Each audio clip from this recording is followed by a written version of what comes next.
नमस्कार विद्यार्थी मित्रांनो.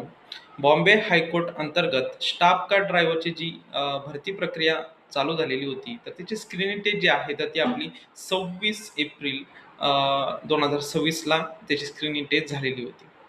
त्यानंतर मग बघा विद्यार्थी मित्रांनो, मग ऑफिशियल आन्सर की जी आहे, तर ती लगेच आज दिनांक 27 एप्रिल 2026ला ऑफिशियल वेबसाईटवर पब्लिश झालेली आहे. वेबसाईटवर जाऊन तुम्ही आन्सर की सुद्धा डाउनलोड करू शकता किंवा आपल्या चॅनलवर जर तुम्ही गेला, तर चॅनलवर गेल्यानंतर त्यामध्ये मी व्हिडिओ पण घेतलेला आहे स्टाफ कार ड्रायव्हरच्या स्क्रीनिंग टेस्टचे जे आन्सर की जे आलेले आहेत त्यावर मी व्हिडिओ घेतलेला आहे. त्याच्या डिस्क्रिप्शन बॉक्समध्ये सुद्धा मी लिंक दिलेली आहे, त्यावर क्लिक करून सुद्धा तुम्ही डाउनलोड करून घेऊ शकता. तर अशा प्रकारे तुम्ही वेबसाईटवर जाऊन किंवा आपल्या सांगितलेल्या प्रोसेसनुसार आपल्या व्हिडिओच्या डिस्क्रिप्शन बॉक्समध्ये दिलेलं आहे, त्यानुसार सुद्धा तुम्ही चेक करून घ्या.